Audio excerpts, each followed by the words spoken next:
Gallagher Newberry here. Copen Catchap Here. Bartlett here. McClellan. Shagani. Harding Here. Stefan here. South.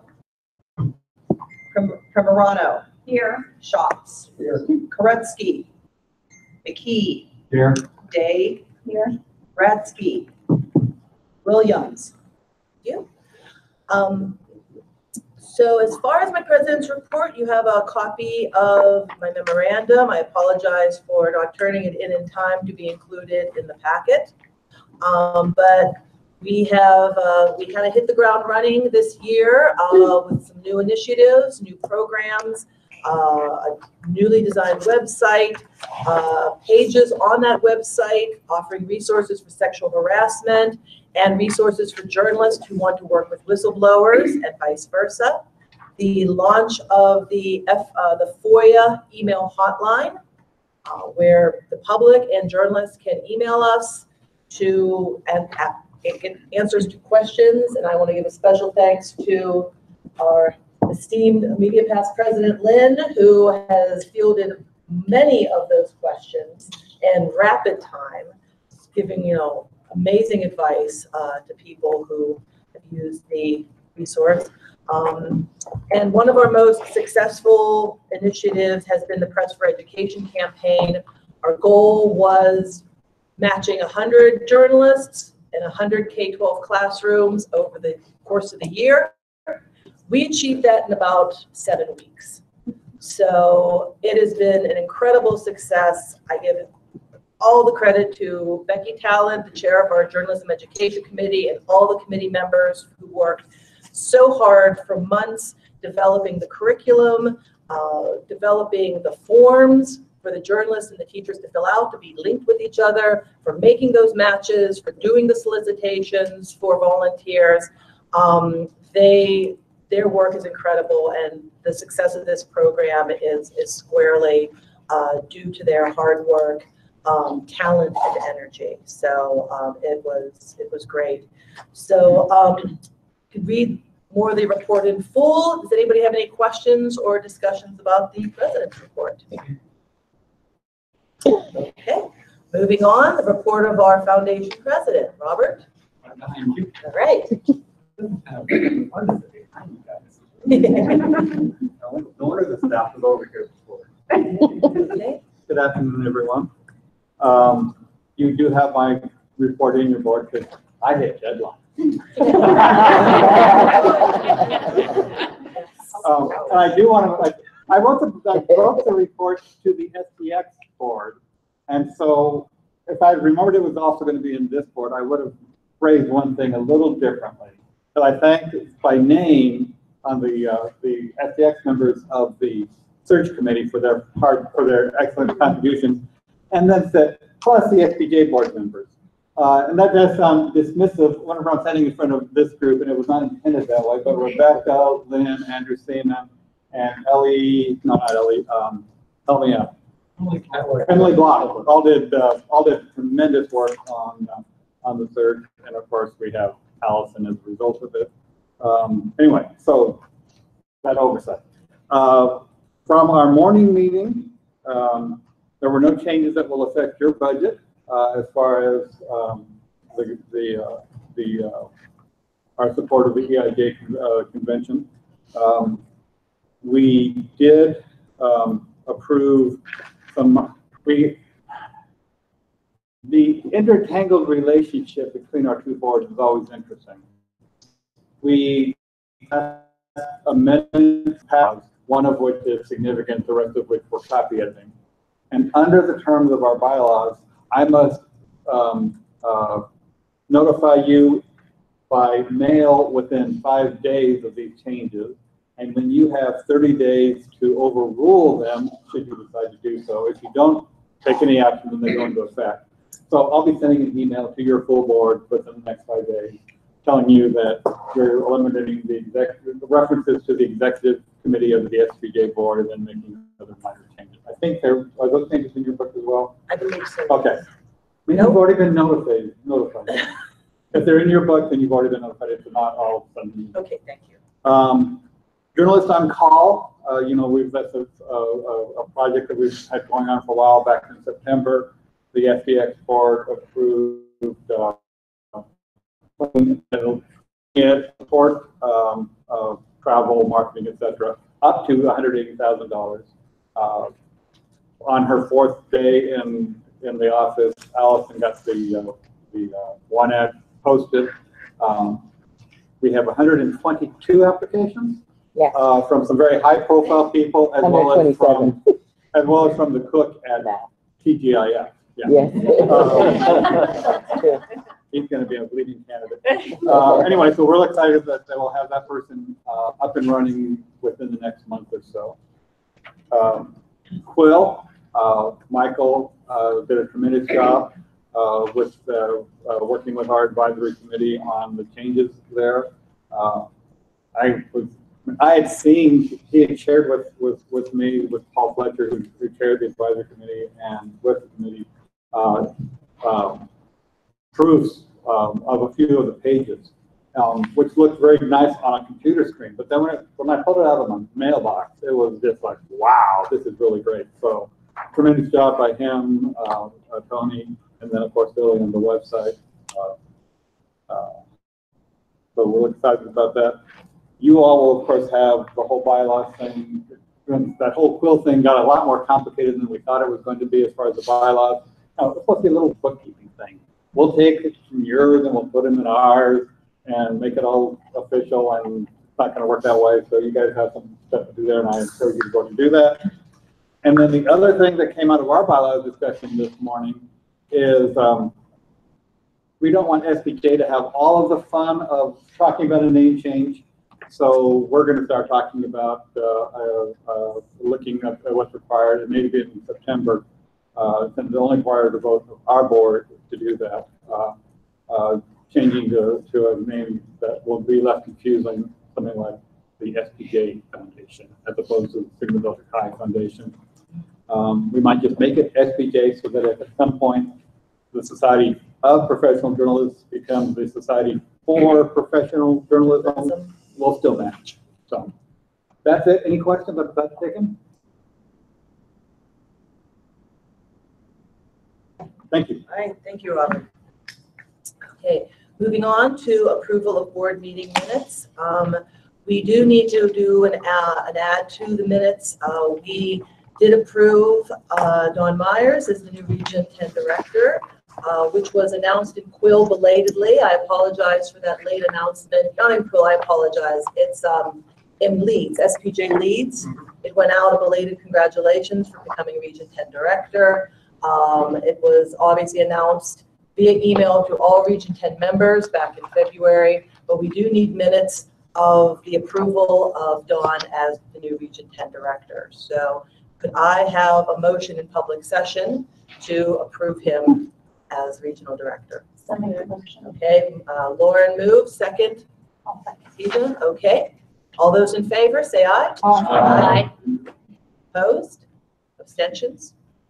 Okay, thank you. Now that's done publicly, okay? That can also be part of the approval of the board meeting minutes. Are there any questions, corrections, concerns about the minutes? Okay. Seeing just from this. Okay. No problem. Okay. All right. Then I have a motion to approve January 29th, December 11th, and November 4th board meeting minutes. So moved.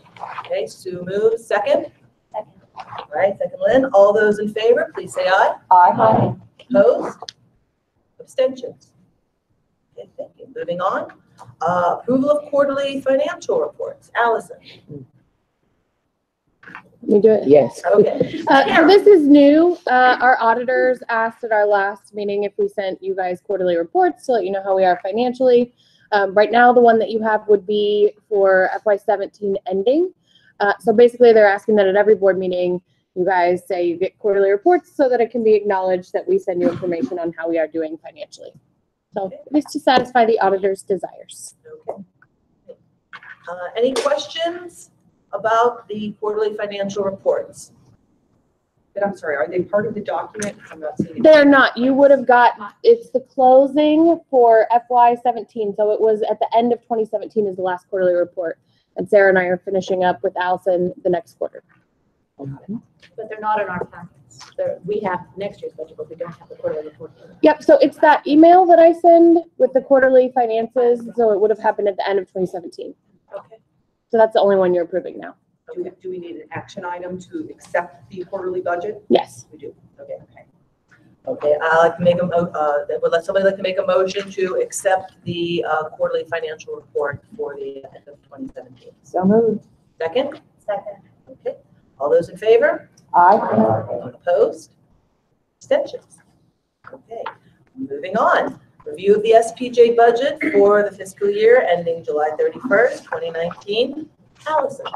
You have a copy of the budget in your book on page 18 with a memo or budget notes on page 14. We'd like to point out first and foremost that the revenue is significantly less than the prior year at about 88,000 or 8% to be exact. We realize that the budget that we are presenting here represents a negative 45,000 going into for 2019, but we want to point out that this does not include any additional fundraising under contributions, grants, and sponsorships. So it doesn't include any fundraising that we anticipate bringing in myself and the new development director, who we hope will be on board by mid-May, because we've conducted the interviews and narrowed it down to a person who we think will be very good, in fact, and who has raised a lot of money in Indianapolis for other nonprofits. So it does not reflect that.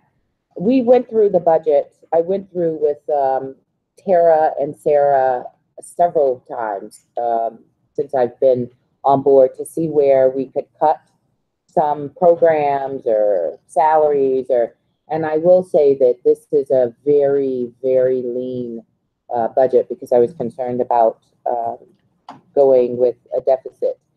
We can go through specifics and some line items if you are interested in finding out where we may have cut, etc.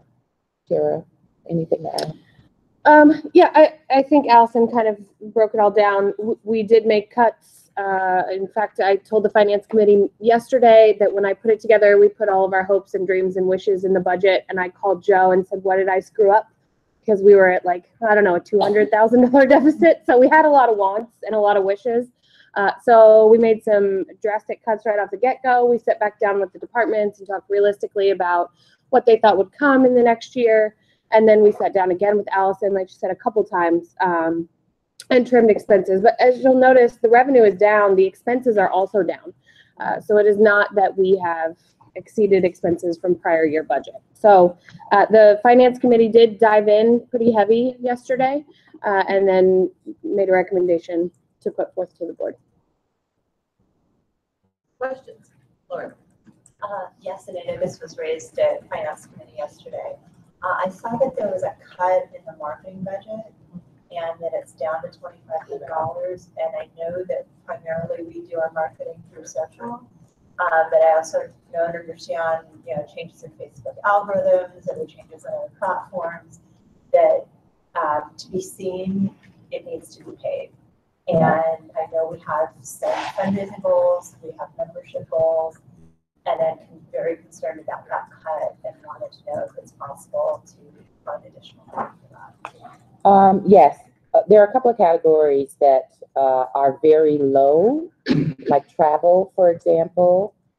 Some travel we may have to do in order to actually bring in funds, the development person or myself, and marketing, which is really, like as Jennifer will tell you, not enough for like 4 or 5 months. So some of the fundraising that we'll do will be to add to those categories. The biggest fundraising effort that we'll put forth is to bring in unrestricted funds that we can use for general purposes as opposed to grant funds. They're not easy to come by, which is why we're leaning heavily on the development committee and on some board members, because you need introductions. You need to be invited. And so luckily we have a board that has, and the foundation board that have a lot of contacts with some of the foundations that we will be contacting. So that's good. But we realize that it's a very small budget to operate on. It's not lost on us.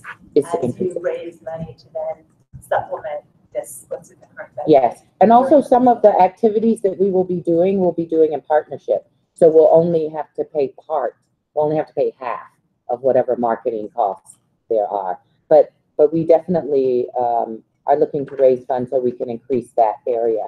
But when I was looking at an overall budget that already had a negative, I had my focus and Tara's focus were on cutting in areas that didn't impact staff as much as possible or programs. And as it is, we cut one program, the number of participants down in order to lower the budget a little. So unfortunately, take this hit, but we have in our minds that we will raise money so that we can increase those areas. Yes. So sorry to be repetitive. I'm going to ask the same set of questions that I asked at Finance Committee yesterday. So as I looked at the budget and concerned about the deficit, I dove in on the revenue side and I looked at the top 5 revenue sources and wanted to understand why each of those 5, all the top 5 are down. And so I wanted to hear from Allison and Tara why they're down and going forward, what's the strategy to restore those dollars, bring them back up to where they were. So our number 1 source of revenue is membership, obviously. And so if you could both weigh in on why that went down and what's kind of the near-term strategy to bring it up. So for membership, one thing I will note to correct in the memo, it says we budgeted for a 2% decline. That is incorrect. We budgeted for membership to stay flat in an effort to kind of help boost the bottom line of the budget. One thing that looks funny when you look at the prior year in terms of the budget compared to FY19 is that you'll see the numbers go down. And if we budgeted for a 0% decline, why did the numbers go down? When we put together our budgets, it's based on several months of actual revenue and a little bit of our prior year budget. So we are currently trending a little bit under FY18. In terms of what will happen in the future to boost membership, Crystal is working heavily with our membership committee, and there will be a revisit of kind of the membership strategy that we worked with a couple years ago, working on new initiatives in terms of bringing people in, keeping them. Retention is a big focus. She's been working heavily on an onboarding strategy. It's always cheaper to keep members than it is to get new members. So I think it's definitely a renewed focus. We're also having, as we mentioned yesterday, a couple of initiatives. We're having a membership drive during Ethics Week where we will offer a percentage off. We will also be sending out letters, personal letters that will come from me talking about what we're doing. The Journalists on Call is a new initiative. Our presence online with sexual harassment tools. So really pointing out some reasons why, if you're not a member, you should be a member. So, and then of course, at the end of the year, we'll have another major push for membership. So we realize that it looks like we may be down in that area, but we're working hard to not at least stay the same, if not increase membership. And we have, we're looking at several schools that have contacted us from overseas, a couple from the Caribbean, one in Vienna, one in South Africa, who are very, very interested in starting chapters there, which would bring in a new members, small amount of money, but new members initially. So we're trying to figure out how we would actually do that with the exchange rate without losing money and whatnot. So we're working with the membership chair on that. And then the next category is contributions, grants, and sponsorships, down a modest amount. So why down and what's the strategy there? So contributions, grants, and sponsorships. A majority of that is convention, and so that's what falls within that line. Also, the Scripps Leadership Grant lives in that space, and then, you know, just a variety of things. I think part of the thing that we will see is a smaller expo space, and maybe a few less sponsors. So really, at the end of the day, in a $1.2 million budget, that amount is not significant. I know Allison has big plans for this line, so probably best for her to answer what's going to be done. Mostly, we would like to increase this line, and we have planned for $75,000 increase between now and the end of the year, which is a very modest increase, mostly because the new development director won't start until June. So one of the grants that we're applying for in Chicago is a $50,000 grant, and it's unrestricted. So I've met with them, and I'm very hopeful that we'll be able to get that grant. Now we may exceed that 75,000, which would be beautiful, but I want to be very modest until we get the new person on board and we figure out who we can target, and we start getting invitations, because sometimes the relationships take a long time to cultivate, sometimes even a year. And then the following year, we'll have a better idea of what we can actually budget for a development plan on what our target will be for additional fundraising. Number 3 category, down 15,000 for the year, was awards revenue. So good and bad news here. MOE and New America exceeded revenue projections, which was awesome. And we predicted a decline. So kudos to Christine and her awards team for bringing that out. Pretty impressive year on those fronts. SDX fell a little bit short in terms of revenue production or income, not as much as I think we had predicted. So I think between the things that they're working on and a general effort to try and get people in the door and hopefully remain steady, but what we have seen is a decline, so that's why it's budgeted as such. And has SDX as a category been in decline? Are we in a downward trend on overall SDX participation? I'm gonna let Christine answer that. Yes. Yes. So 4% each year, as was MOE and those 2% trend, but admittedly the focus of much of my work and the marketing of those awards were on MOE and New America to a lesser extent. And so next year my major focus is going to be on SDX, because I think a lot of the same tools and things that we put in place to increase MOE entries, and we will translate them as well to SDX and we can help And okay, Andy is the awards chair. Yeah, I'd just like to jump in on that, and we've talked about this each year as a trend that we have conquered what we're going to do. But what I found this year is that the increases for MOE and New America were so excellent that I think whatever Christine is doing is awesome, and we need to sit down with her and figure it out, because that's going to be applied to SDX for next year. So I'm very hopeful that we're going to get good results on that. I don't think it's something to worry about for this year. We were talking at lunch, a few of us who had judged SDX, that the quality of the entries was astounding, amazing, and so inspiring, that there's such good work happening out there. And it does feel like we are competitive with the Pulitzers, because the level of competence of these entries.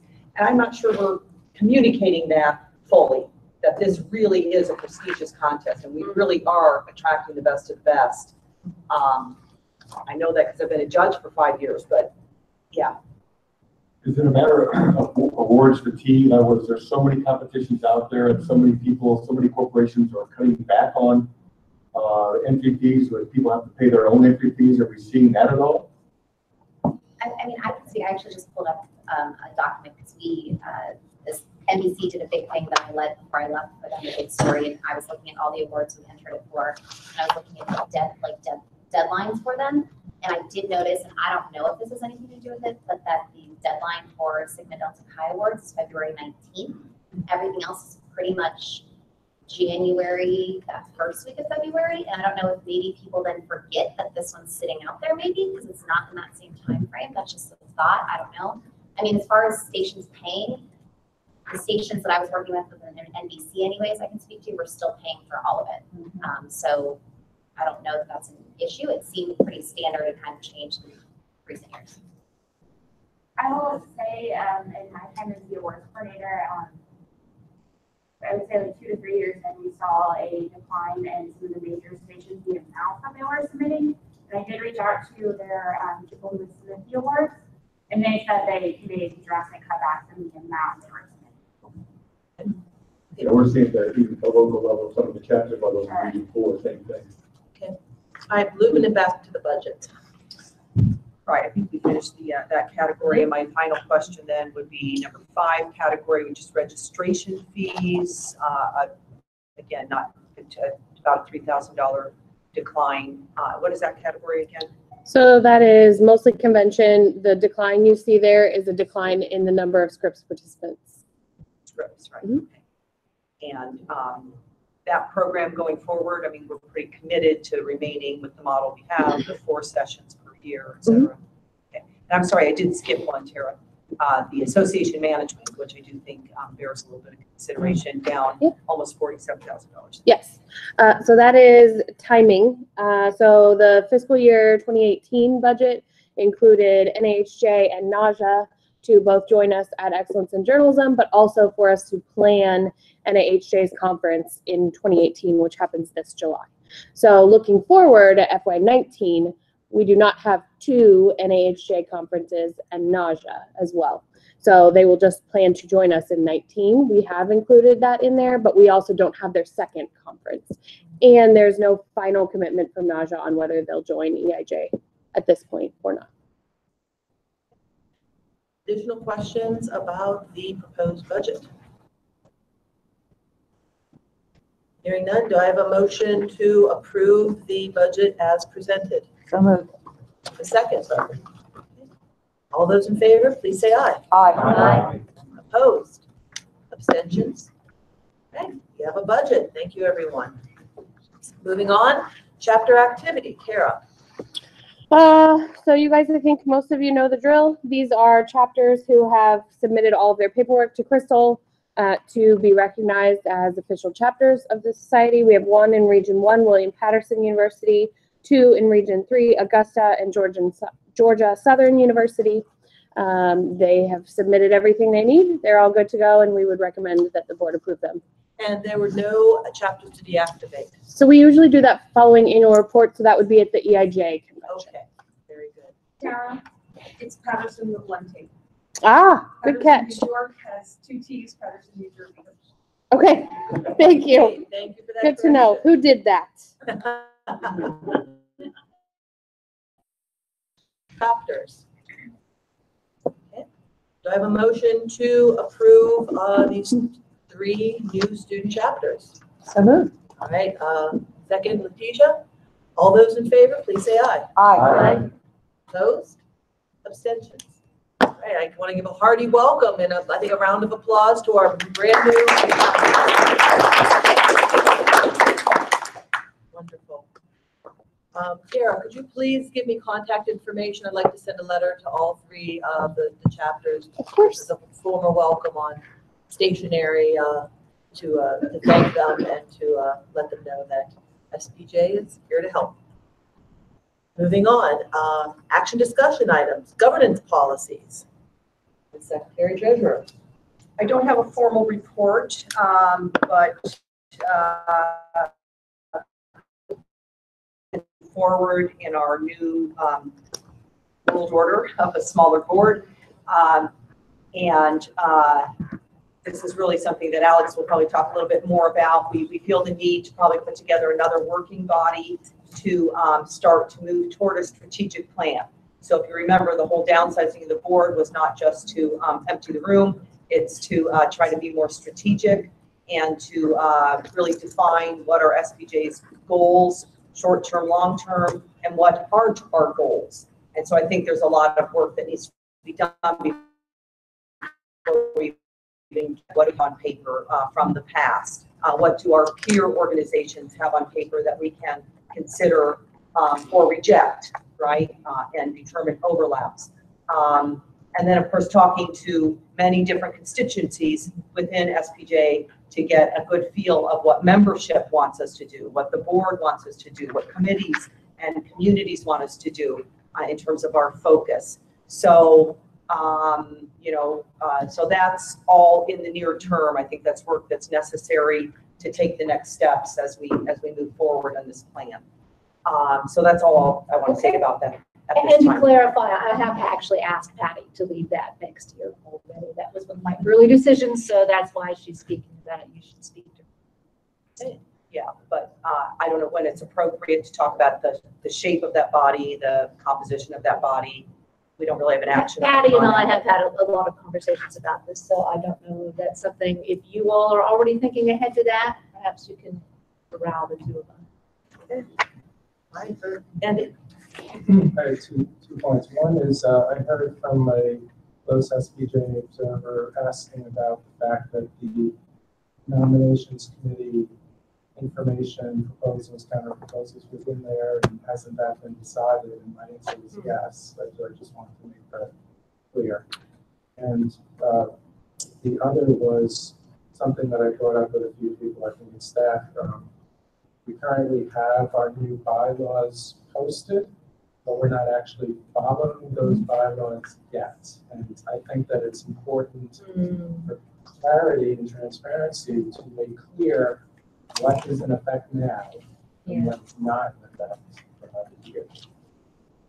I apologize, I thought it was clear. I thought that these take effect at the end of EIJ, with the new president, the new board. Yes, technically it is this year, but it is not this moment. So that it's basically September 30th, I guess. 29th is the last day, and then the 30th will be the first meeting. So that's when this would take effect. Right, but it's April 14th. Yes. May I respond to How do you Andy's explain- questions? Please, go ahead. Touches on next year. Go ahead. The crucial thing to remember is that next year is actually a very unique board, and it's the only transitional year. This year, we effectively have the old board structure. And following my term, we will have the new board structure. This is a once at a time historic that we will have a kind of strange hybrid of the two. And I don't know, perhaps we should make that a little more clear on our website before the convention. And Patty and I could get together and work on some language, and the fact that I've already asked Patty to work on this next year on the strategic planning committee. I think that's fine. If there is confusion, let's do whatever we can to clear that up.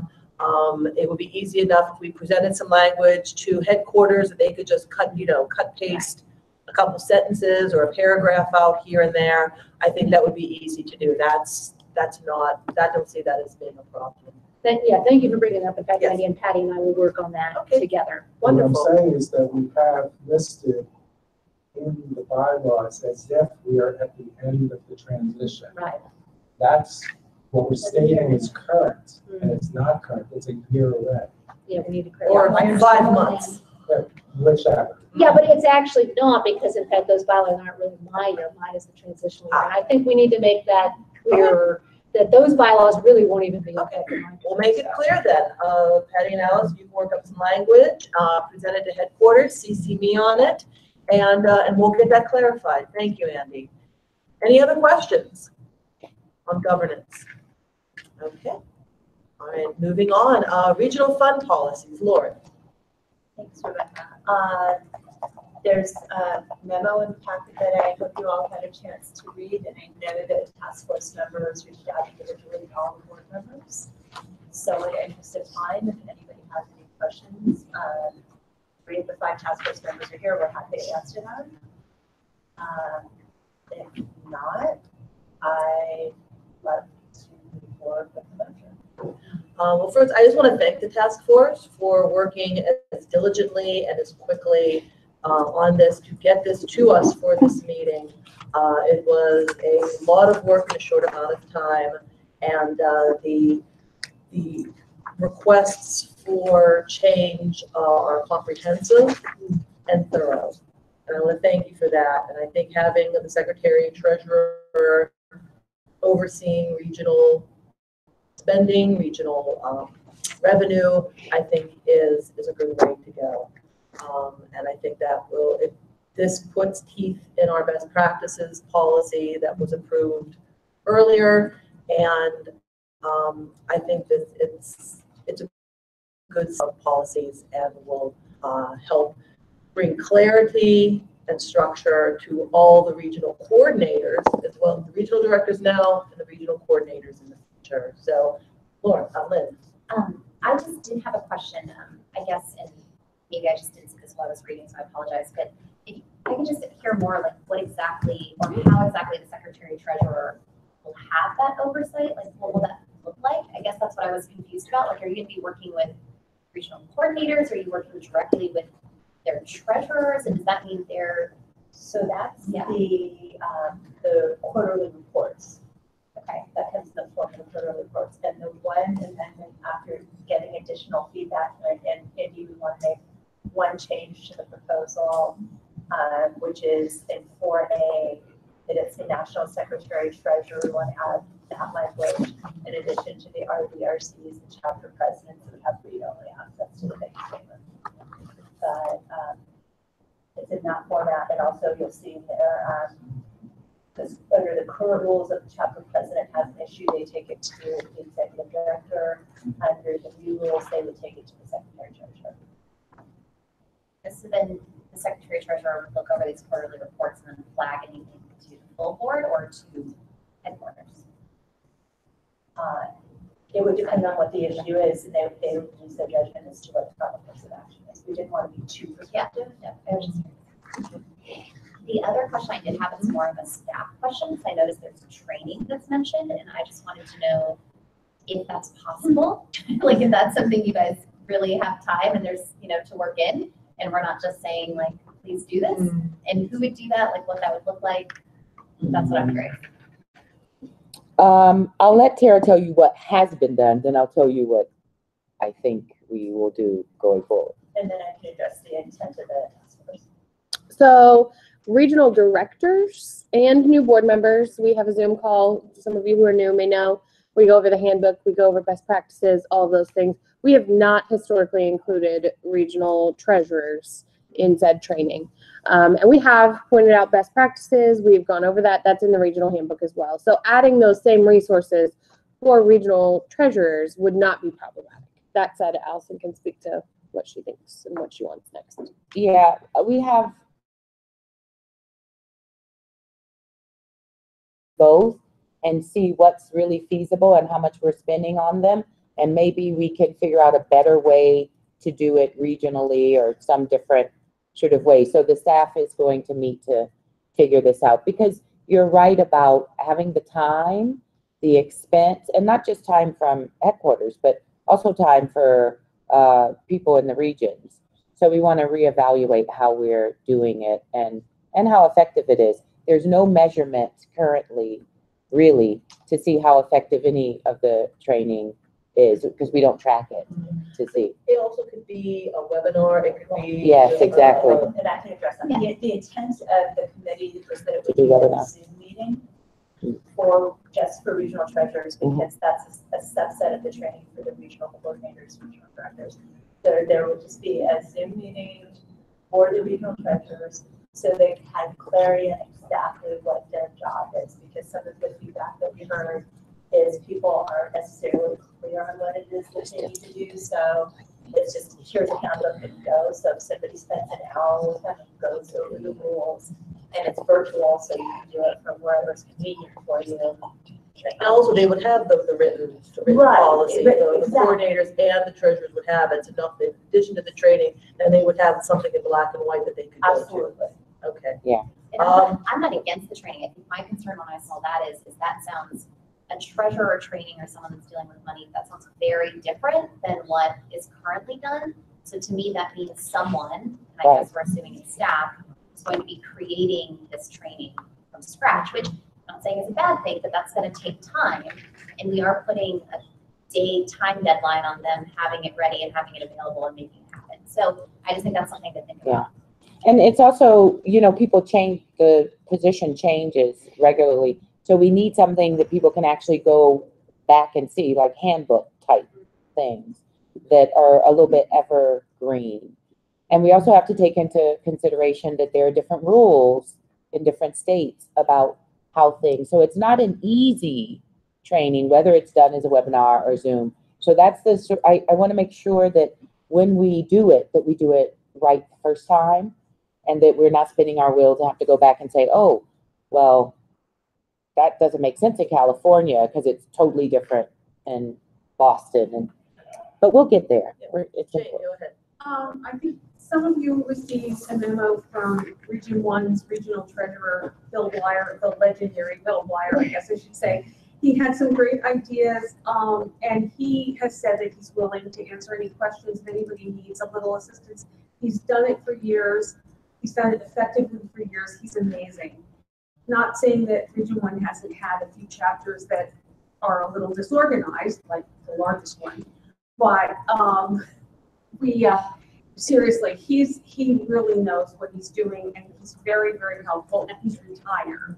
So he's willing to help, and he doesn't. Eddie. I also want you to take into all of the regions are different.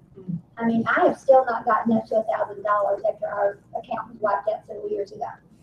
And so, I mean, like when I was told, well, you have to have a separate checking account. Well, what do you put $50 on to? That's what I started out with. And so it's just gradually built up. And it was commingled with my chapter's account for a little while because the bank wouldn't let us have a separate account number for a little while. And we now finally did get one this year. But it was finally because we reached an amount where we could have a separate account number. But it's still not a large account number, so these things are not always going to, we do the best we can, we follow what we can follow. Exactly. And I haven't touched a penny of any of it. I mean, it's just, I've gotten every little bit of money I've gotten, it's just going straight into there, and it's just been sitting. Andy. My thinking when I agreed to this idea as part of the committee is that it's more a matter of actually talking to people instead of handing them a piece of paper. So we came up with best practices and broad strokes. I would be content with that, considering that the training and whatever questions that come up, I don't see the need to invest more time to go over state by state banking practices, financial practices. I'm more concerned with making sure that somebody has actually heard this, acknowledged it, and understands it. Okay. Whatever you do beyond there is different. Patty.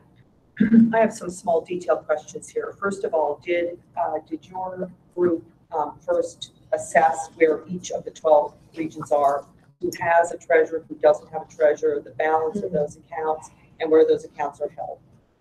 Do We have most of that. We didn't get into specific numbers. We have who the treasurers are, how to contact them. We have what the practices are. It does vary widely. Okay, so we're starting to collect that information at least to collect it. Correct. Okay. Question of, I think number 6 in your report, that the RD/RC shall make a quarterly report to the Secretary Treasurer. Why wouldn't the treasurer be charged with that rather than the regional coordinator? The reason it's the regional coordinator, regional director, it originally actually, as drafted, I had it as the regional treasurer, and there's the task force of 5, 4 of them are regional directors, and the input that I got is that they thought they didn't want to put too much work on the regional treasurer, that it was something that they could easily do, and so that's why it was. But the treasurer would provide that information to the RC. Right. Who would then report it back. I say it also it also makes sure that the RFP/RC is working closely with the treasurer at all times. Yes. Go ahead. My question was, are there plans then to have training for regional coordinators if they won't be on board?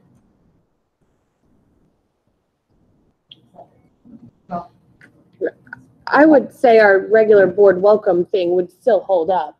But I mean, I can't speak for what Allison has planned moving forward. I haven't thought of it. Well, I know, Michelle, that you have asked this question before, and so I'm kind of hearing in between the lines that you did not feel as though you got enough training as a regional director of what you were really supposed to do. You know, most of that transition is fiduciary responsibilities in nature, as opposed to how to be an effective regional director. So this is perhaps not the moment to dig down too deep into that, but if we have some deficiencies there, I think we should address how we're honoring the new board members of any variety. Yes. But I was just asking, because we're saying that we're gonna be training on the budget matters, so I just wanted to plan specifically to have. That's a really good point, but you are right, they sign in with the board, it doesn't necessarily apply to them, because they're not on the board, and most of that does focus on, you know, your responsibility as a board member, not your responsibility as a regional director. Would be, what's in the handbook would be very similar, right? Yes, Which handbook? the regional director. So you could use that as a basis Yeah. for training And just tweak Check it. that. Absolutely. Tom?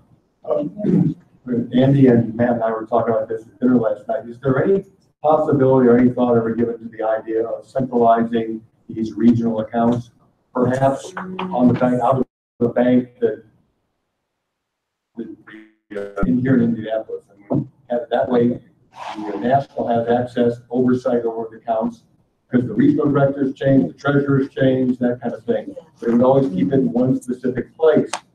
Well, it's difficult because because banks are so regional. Banks are so local. So if I'm in California and it's an Indiana-based bank and I need to write a check or withdraw money, you know, how do I do that? What branch do I go to pay expenses? You know, how is that done?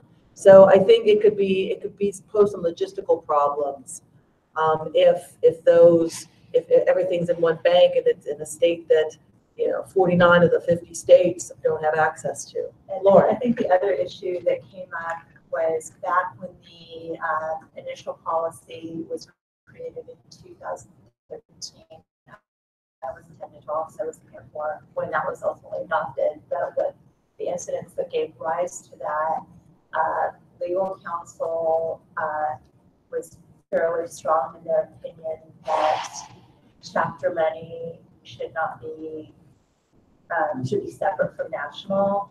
And what I heard from the regional directors on the task force is they consider regional funds chapter money. And so that's why the task force is not going that direction. Well, I agree with that. I'm just saying, is there a way of mechanically Yeah, do this differently? I don't think there is. I mean, not that I'm aware of. I mean, because right now, the money that Region 4, the conference we just had in Pittsburgh, money that we have left over is parked in Cincinnati's fund right now, because I don't have a specific account set up anywhere. Okay. We know the accounting, it's all accounted for, but there's nothing, and Jeremy Steele, our treasurer up in Michigan State, the money that they have in the regional account that he has in the regional account is parked in the Michigan State chapter. Yeah, So- that's looking to change. There needs to be a separate regional fund for regional conference expenses. Do we need to establish any guidelines to where and how that is done? Now, maybe we don't, but I'm just, I mean, I think that it's going to be up to the regional leaders where that is best. You know, is it more convenient to have it in a bank account or in a bank where the regional coordinator / director is, or where the regional treasurer is? I mean, that's going to have to be made, I think, on a case-by-case basis on what works best for those leaders in that region. Kelly? Part of this will answer one of Patty's questions on item 6. The goal here is the transparency. So if you want to hold it in Michigan and the chapter leaders in Ohio, and we have access to it, that's fine. The objective here is the transparency. well, I agree. And Patty's question was regarding have we compiled all of the information? Now, I believe that as the task force, I believe we received information back from 10 out of the 12 regions and stuff like that. With the reporting requirements that would be due at the end of each quarter, the information that we don't have in hand right now, once the first quarter passes, so by July 14th, we will have that, and not only will we have it, it will be reported to national, it will be reported to chapter presidents within that. And like I said, because the objective is to make sure that if we are holding money for SPJ and its members, then SPJ and its members know where that money is. That is the entire objective of everything that's in this proposal. Can I answer two concerns that were raised? Lynn just called up, we Googled Regional Directors Handbook, and there is one, right?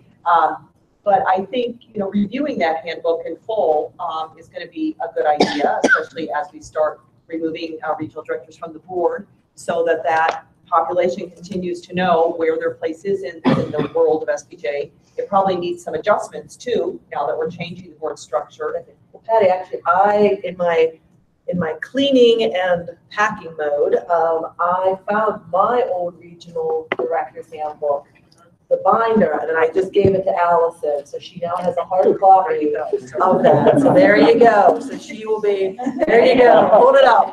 It does live online as well. Yeah, so the online one is updated each year. is updated Well, So each she, year like I said, so we can look and you'll obviously make adjustments as the directors become coordinators and the fiduciary responsibility to the national board is changed.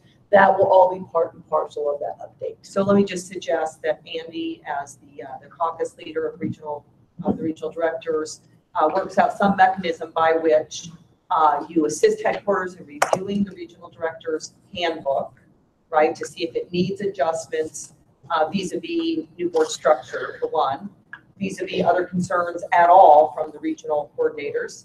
And then thirdly, whether it's best to fold the requirements for the treasury function into that handbook as, a separate entry.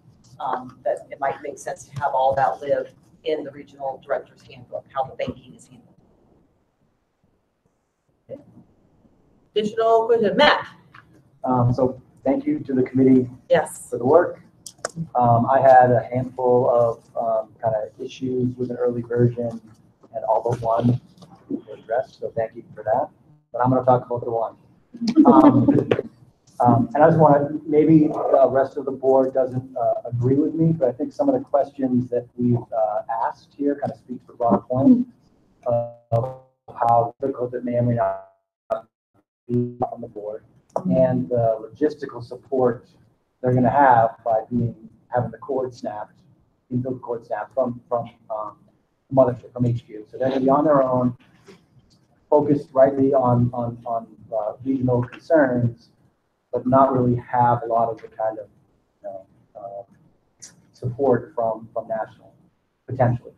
And it may be difficult to find them. We're going to find out as we go through this how easy it is to find RCs. Lynn can tell you how tough it might be to find them now, and right? All the discussion we're going to have a little bit. But I do think my particular issue is whether they will be removed from their RC position after 45 days of not appointing a regional treasurer, or whether they can be removed. Now, I would argue that transparent, and this, whether it says can or shall, this has that. It's a good policy for a good reason at a good time, but it's not, in my opinion, weakened by removing the will and changing it to can. If the RC caucus still wants to remove that person for a cause, they could with can. But at a time when we're not really sure how we'll be able to populate globally the RCs, introducing that additional element of uncertainty is a little tricky. I mean, especially in my region, you have 4 far-flung states, and we recently heard from Micronesia, which is getting more involved, so I'm looking forward to traveling there. And hopefully North Korea missile strike will not affect but, so where do you have your chapter treasurer, which account, you got to change it if your treasurer leaves, there's all sorts of dynamics that come into play. My proposal is, and if there's support, I would suggest changing from shall to can. Okay, all right, let's take that point, Lauren. Okay, so that was something the task force discussed. And feel free, Andy and Kelly, who are here to jump in. Where we came down on this is that most people, our experience in the past is that many people do whatever it is they have to do. they get busy, they have their lives, and so if I have to do this or else, then they do it.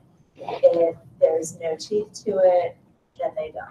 And so, again, with the goal of having clear enforcement throughout, we believe that it's better to have shall than may. And if you guys want to add into that. Sure, I'll add to that. When we started the task force and we commiserated about how here we are again, had some problems in the past, why can't we just get a handle on this? The very first thing that popped into my head is there has to be a repercussion if you don't do it. The more we keep pushing it down the line, well, there's so much to do and maybe things come up and, this time they're really going to get it. You can just strengthen the maybe really hard. This didn't cut it for me. I don't think anything short of you will be removed sets the message that we want to send. Go ahead. If we're going to make this about any potential harm to the recruitment of RCs and RDs, if an RC or an RD steps forward and says, I want to serve, but I'm not going to do the paperwork, well, we don't want that person as an RC and an RD. We don't want to entrust our resources to somebody who's not willing to play along with the rules that we as a board are setting.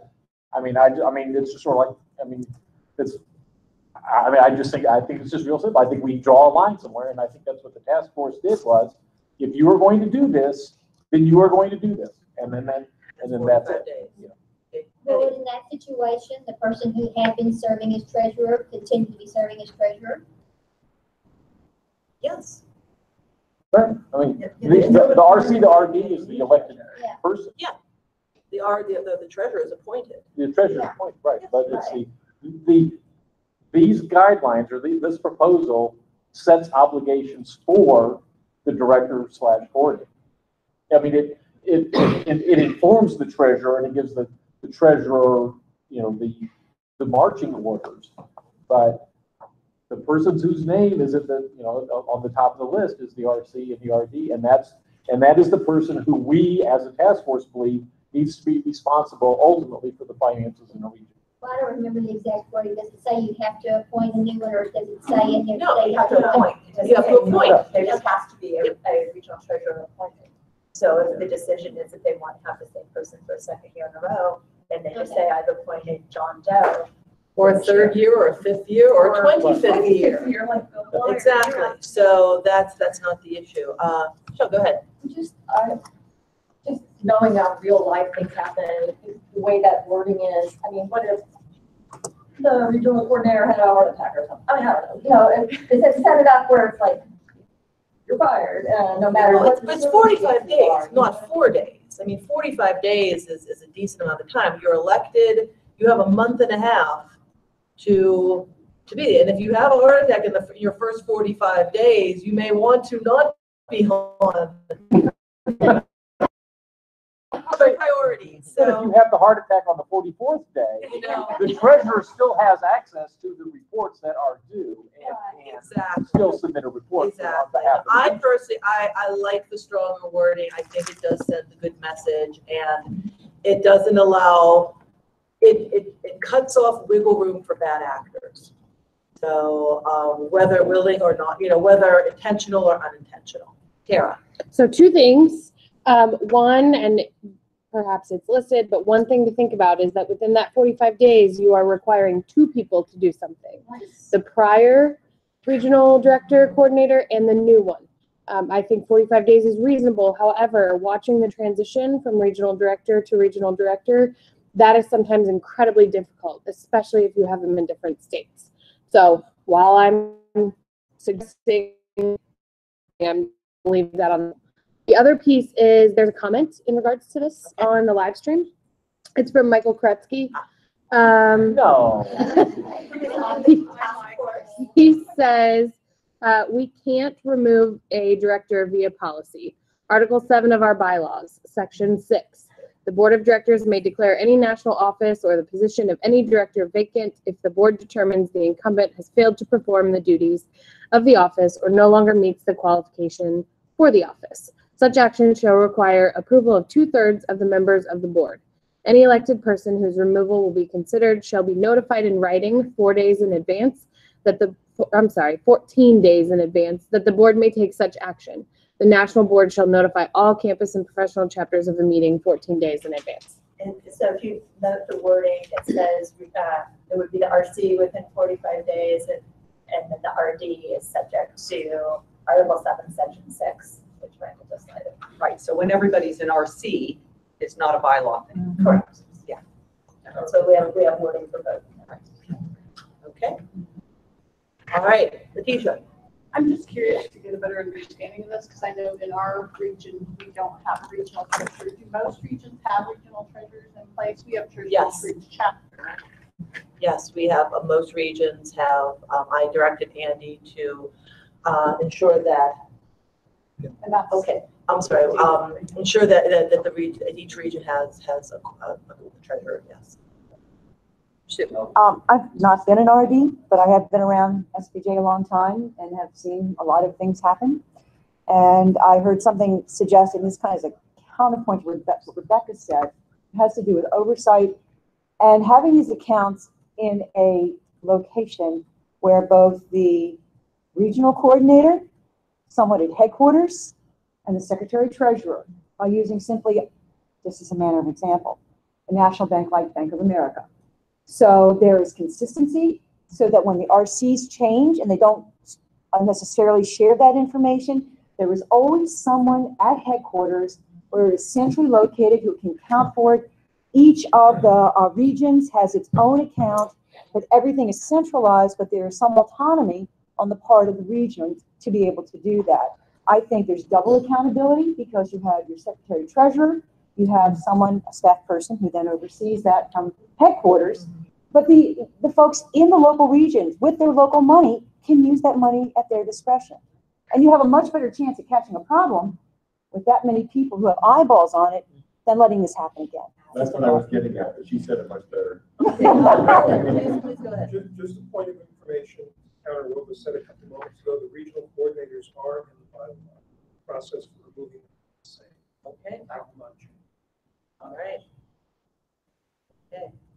Andy. Just to follow up on the question about treasurers, we have treasurers in 11.9 regions. 11 are solid, and Don was part of his transition, has been working, and he just tells me late breaking news that we should have somebody by Wednesday. Yes, I can tell you which chapter. At this point, it's a question of whether they want the chapter treasurer or their vice president. Okay, good news. All right, thank you, Don. Okay, Matt. So, just onto a bylaw question, does that mean that we can't say will, we should say shall, because it has to go to a vote of the board?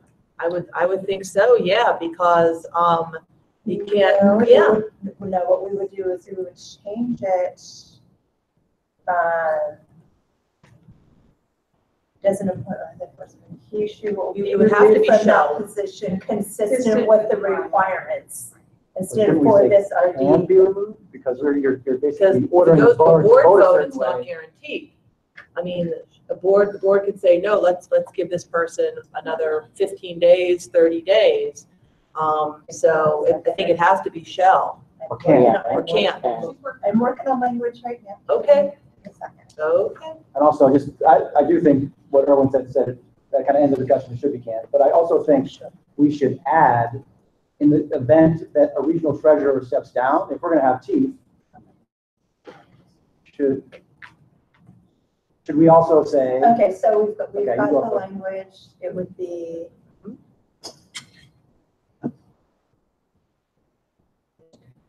Right, that it should, so 2A would read, if an RC doesn't appoint a regional treasurer within 45 days of her election, she would be removed from that position consistent with the requirements in Article 7, Section 6 of the bylaws. Or we'll just say consistent with the bylaws, make it simpler.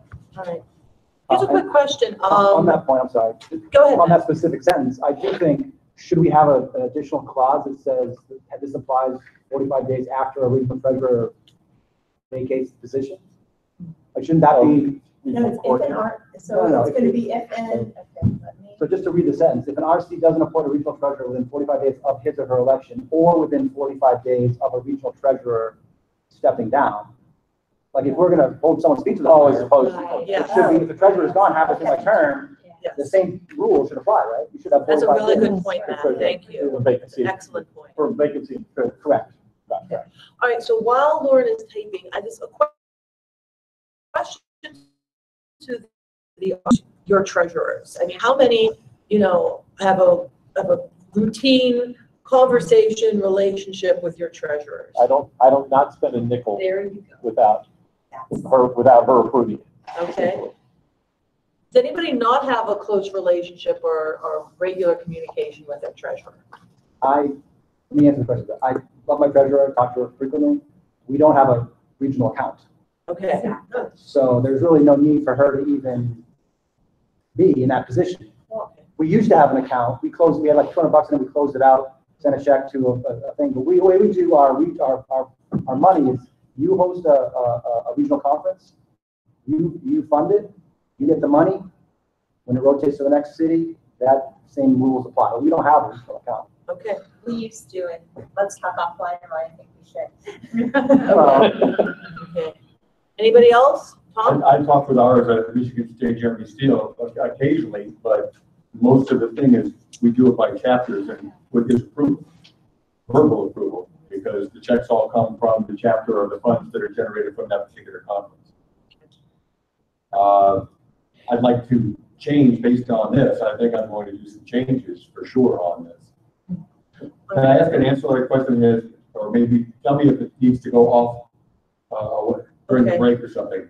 We have within Region 4 an Ohio SPJ contest, Cleveland, Columbus, Cincinnati, which is kind of run independently by the Cleveland chapter for years. Has National ever seen a financial report from these folks? The money goes to all three chapters, but I've never seen a financial report. And if not, my question is, how much power do I have to say, to insist that we have it? Tom, I've been asking for about 7 years. But I'm trying to put some teeth into the point, if we haven't gotten one, how much teeth is it? Because they are using the SPJ. Yeah, I think that's an offline conversation. Okay, that's what I wanted to know. But I think it's a great question. I think it should be explored, but offline. That's fine. Okay, thank you. All right, go ahead, Patty. So Matt, you raised an issue that I think underlies much of this, which is what is the role of RCs going forward, and how central will they be to the board's priorities and the organization's priorities? And I just want to address that head on. When the task force proposed removing the RDs from the board, I was an RD, right? When I did that, right? It's not punitive. It's not some strategy that we're going to cut out the regions from decision making. It was really to this board that has its priorities and moves forward as a smaller, more nimble group to achieve that. I can't remember if this is in some of the policy drafts, the drafts of policy language that we put forward on that website, but I think the RCs and the 12 regions are absolutely critical, foundational to what we are as an organization, and we need to continue to have really close communication and collaboration.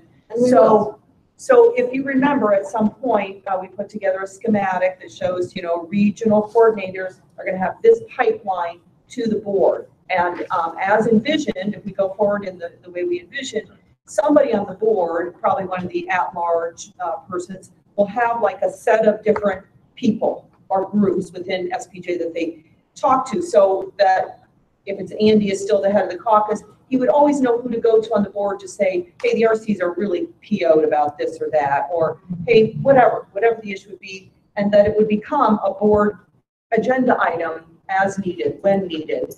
Additionally, and again, I think this was in policy language, that the RCs we're still going to get the stipend unchanged and require you to come to national conventions, and that there will be time in the schedule for joint board and RC conversation face to face, not just some occasional Zoom conversation.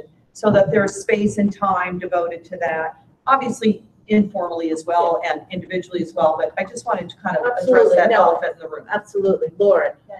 And as I stated in the memo, the task force is planning to take the next step. We want to take a look at the chapter rules, and we want to adjust and update the chapter rules.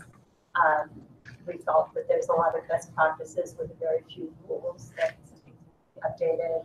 That's a conversation for another day. Right, so I just want to the point of what Tom was raising, that we're planning to do that and hope to have it. Going back to the. Going back to this, I regional have the language for Okay, today. could you please read it aloud? Yes, if an RD/RC doesn't appoint a regional treasurer within 45 days of his or her election, or 45 days of a regional treasurer stepping down, he or she should be removed from that position consistent with the bylaws. Okay. Is that language acceptable to this group? All right, one more question. Oh, yeah.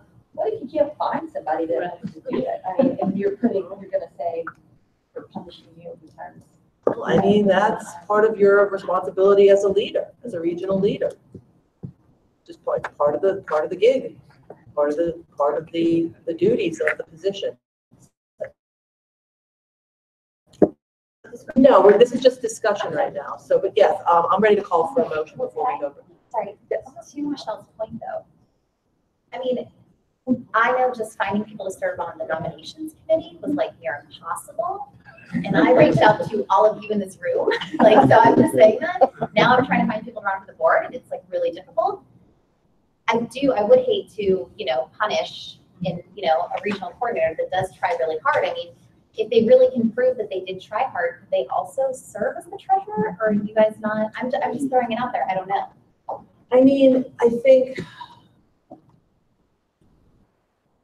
it's difficult to say because, in a region, it's, if you can't, I mean, knowing that this is a requirement, if you think you can't find a person to help you with the money or to be your financial assistant, then, maybe you want to reconsider holding the position. I mean, if this is, knowing you have to be a regional treasurer, and you don't have somebody in mind, then, you take the position, it's like, oh, gee, I have to find someone, oh, gee, I can't find anyone.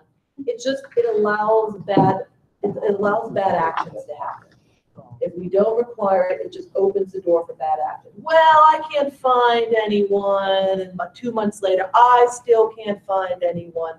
4 months later, you know what I'm saying? And then all this time goes on, and what's happening with the account, who's minding the store. So I think it has to be part of the job. It has to be a requirement. All right, we gotta wrap up this conversation. Haley. I do actually agree with that point quite a lot. I think it's important that we acknowledge that most, especially recently chosen regional coordinators, will act in good faith, especially because they just got the job. So I think it might be worth exploring in the future that we set up a series of some sort of standards so that they can prove they're acting in good faith to find a treasurer. Because if we're having a hard time finding a coordinator, I worry about us then having a hard time finding a treasurer. And I feel like that will hurt the entire region. And I don't think we're acting in the favor, or we're not acting in the best interest of regions if we're going to take away their coordinator because they were having a hard time finding a treasurer. Unfortunately, it's been our experience in the past that when regional directors/coordinators have drug their feet in appointing a treasurer, it was for an unfortunate reason, and it was. It wound up having unfortunate results. So I think it is important that it really needs to be part and parcel of the job. I mean, if they are having trouble, if we can possibly help them with outreach, sending emails. I mean, we can try to help them find that person, but I think it has to be part of the responsibility of taking this position. I'm sorry. I just asked the treasurer of the chapter that had the money. Because that person was getting the documents anyway. So and that was. It can be a chapter treasurer. Right, and in fact, the proposal opens it up to be anybody in the region. The current rules require it to be a chapter treasurer. So this gives the RDRC actually more options. They can be part of the 41% unaffiliated, somebody who used to be a chapter treasurer, even any member in good standing in the region. Exactly. And we got to start taking a vote. Two more questions. Alex, or Andy first, then Alex. I would just like to reframe the choice that we're thinking about. It's not how do we have a good working situation with the treasurer, or we have an RD who's kind of struggling. I would say the choices are, do we have a good working situation with the treasurer, or there's no regional fund. I would not have a regional fund that just doesn't follow these practices. If we can't meet the practices, there should be no fund. Okay, and then Alex, then we got to put this up for a vote. I'm very sensitive to the fact that it may be difficult for the RDs or RCs to recruit a treasurer. I mean, Jane mentioned that we've had the same treasurer for 25 years in Region 1, which is extraordinary. That's also a highly populous region, so you can find someone else. There are some RCs in regions that are not that populous, and you may have a hard time. So I do not assume that they're not finding someone in the 45 days for bad purposes. I do think we need the separation. We definitely have to have a separate treasurer, and I think the 45-day rule is good. Perhaps what we could do is after 30 days of either the election of a new RC or the vacancy, if they still have not found someone after 30 days, either the leadership of the board or the secretary treasurer who will be overseeing it, perhaps with support from staff, steps in and tries to help that person find someone. It may be someone, it may be that if they're new in the role, they don't know anyone, they don't know the whole region, they only know the chapters in their state, for example. Or there's someone who used to serve who's not that active anymore, he was in retirement, we might pull back. But I think maybe we should give them a little bit of an out clause where after 30 days, we step in and try to help. I mean, and I don't think that needs to be necessarily in writing. That's what I was going. I think it's a great idea, but I don't think it needs to be in writing. Okay, that could be a policy. I don't think we have to vote on that now, but I think we should make that a policy. Okay. So that because it is punitive for that region. It's not just punitive for that person, but to tell away that. Okay, but just hold on. But one thing, what we have now, every region now has a treasurer. So every regional director, so that is done. So that question is sort of answered. Okay, I need to call the question because it's 2:30 and we have other. I'd like to make the motion. So move that we adopt the new proposal with number 2A amended as we discussed, and number 4A amended that it begins with the national secretary treasurer, comma, and then the rest of the sentence RD/RC. Second. Okay. All those in favor, please say aye. Aye. Opposed? Abstentions? Okay, thank you, everyone.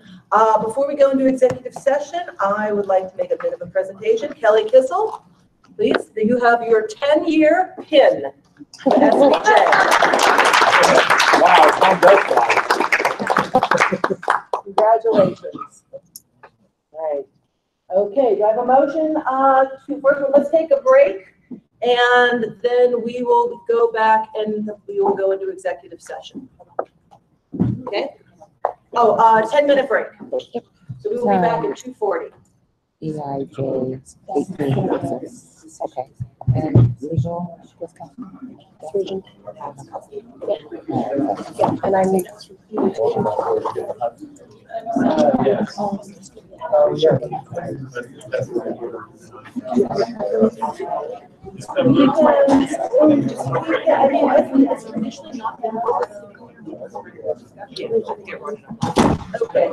Okay. Yeah, no, that's fine, but I'm just saying, is that there may not be anything because it's not on the agenda and it traditionally has not been discussed. Well,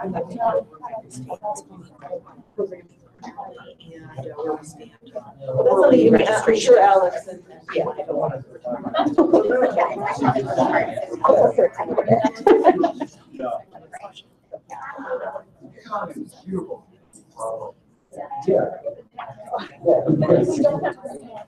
Thank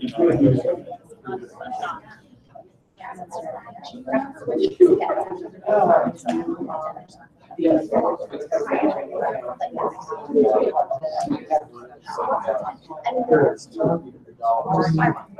supposed to talk to me.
I know you're wondering.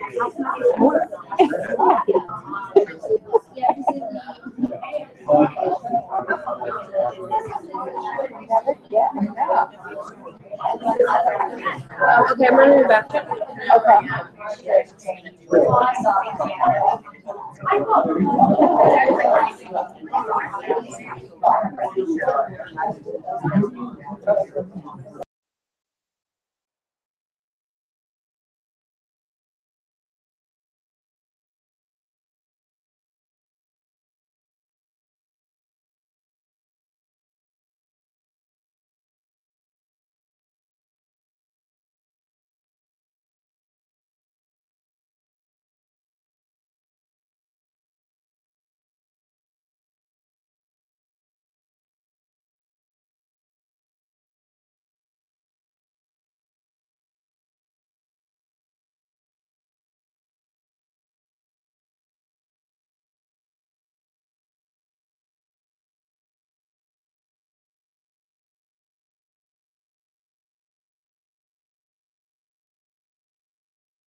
Okay.